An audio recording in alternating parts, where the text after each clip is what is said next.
Yo, what's up mga kaibigan? Nalina tayo magkwentuhan. Si Luka Doncic ay posibleng 3 o 4 ng taon na nasa usapan ng best player in the world. Ngunit hindi pa nga siya nagkakampyon kaya naman hindi nagiging solid ang kanyang kaso para sa usapan na ito.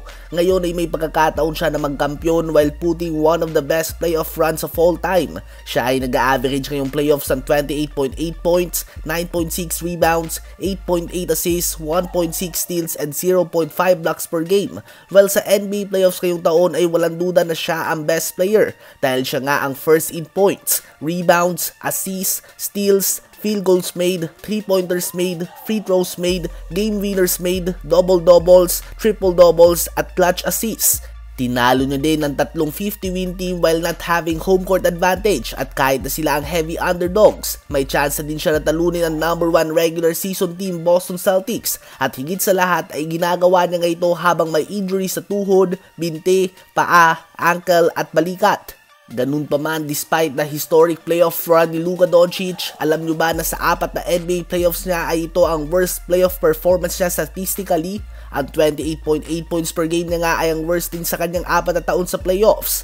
Kahit na naglalaro nga siya ng pinakamadaming minuto sa kanyang 4 na playoff performance, naglalaro nga siya ngayon ng 41 minutes per game kumpara sa 37 minutes per game lamang last playoffs. Siya ay 43.8% lang din sa field. Again, ang worst sa kanyang 4 playoff appearance. Ang 34% 3-point shooting niya ay ang pinakamababa din nga mga kaibigan. Ang kanyang free throw attempts din ay matindi din ng binagsak. From averaging 10.7 attempts per game noong unang playoffs niya, ngayon nga ay 7.2 attempts per game na lamang ito. Ganun pa man, bagamat tumagsak nga ang kanyang mga individual stats, ito naman ang pinakamalayo na naabot niya sa playoffs at pinakamalayo na pwedeng maabot ng kahit na sinong player. Nasa NBA Finals na nga siya with a chance to win the Larry O'Brien Trophy and the Bill Russell Finals MVP.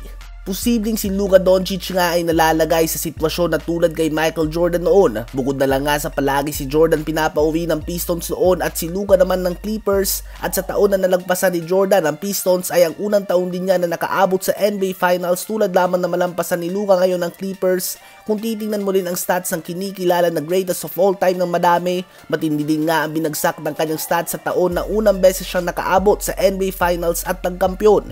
From averaging 37.6 points per game sa first 6 NBA playoffs niya kung saan maaga siya palagi napapauwi, si Jordan nga ay nag-average na lamang ng 31.6 points per game sa kanyang unang finals run, while also averaging 6.4 rebounds, 8.4 assists, 2.4 steals, and 1.5 blocks per game on 52.4% shooting sa field. So tila ba nasa same situation sila na in order for their team to succeed, kailangan na bumaba ng konti ang stats sila at hayaan ng iba na gumawa. Mapa Kyrie Irving man yan, PJ Washington, Derrick Jones Jr., Lively, Gafford o kung sino pa man. Ano ba masasabi nyo tungkol dito?